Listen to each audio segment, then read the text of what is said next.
Hello दोस्तों, स्वागत है आपका हमारे इस चैनल स्टेनो महासागर में। 80 शब्द प्रति मिनट डिक्टेशन स्टार्ट। महोदय, पंचवर्षीय योजना की रूपरेखा पर अपने विचार प्रकट करते हुए मैंने भ्रष्टाचार को समाप्त करने की ओर आपका ध्यान आकृष्ट किया था। यदि भ्रष्टाचार इस देश से दूर नहीं होगा तो जो आशाएं हम करते हैं वे पूरी नहीं होगी। आज तक जो होता रहा है उसमें एक सबसे बड़ी बाधा हमारे सामने यह आई है कि अधिकारियों का ध्यान देहातों की ओर नहीं है, उनका ध्यान शहरों की ओर अधिक रहता है।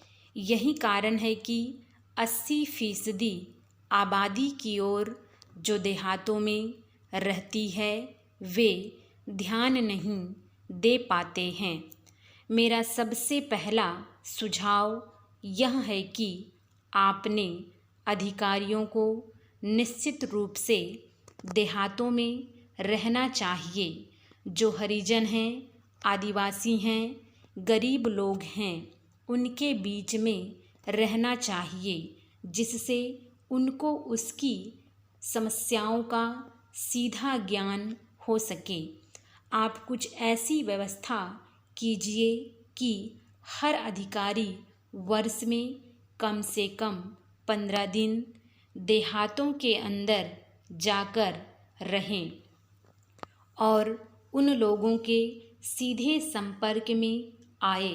इससे हमारी योजनाओं के कार्यान्वयन में बड़ी सहायता मिलेगी। उनको समझने का अवसर मिलेगा कि योजना को ग्रामवासियों के लाभ के लिए किस प्रकार से लागू किया जाना चाहिए। मैं एक दूसरा सुझाव यह देना चाहता हूँ कि अधिकारियों को काम करने के लक्ष्य दिए जाएं, उनको निश्चित लक्ष्य पूरे करने होंगे और जो अधिकारी निश्चित समय के अंदर उन लक्ष्यों को पूरा कर लें उन्हें प्रोत्साहित किया जाना चाहिए, और यदि वे उसको पूरा नहीं कर पाते हैं तो इसी तरह से उनकी अक्षमता समझनी चाहिए। आज चारों ओर से यह कहा जा रहा है कि स्थिरता नहीं है। स्थिरता के लिए शांति और व्यवस्था का होना बहुत ज़रूरी है। यदि देश में शांति और व्यवस्था होगी तभी हमारी योजनाएं चल सकती हैं।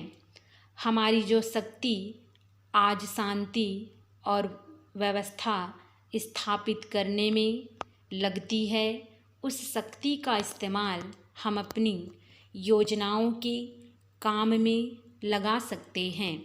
हमारा पिछला अनुभव यह बताता है कि तानाशाही इस देश में नहीं चल सकती और उसे चलने भी नहीं देना चाहिए। अब जहाँ तक दूसरे कार्यक्रम का संबंध है जिस पर कार्यवाही चल रही है, उसमें कई नेता शामिल हैं। यदि वे एक रूपता दिखलाएंगे तो देश में अशांति पैदा होगी, हमारा प्रजातंत्र समाप्त हो जाएगा। इसलिए इस बात को जितनी भी गंभीरता से लिया जाए उतना ही कम है। स्टॉप।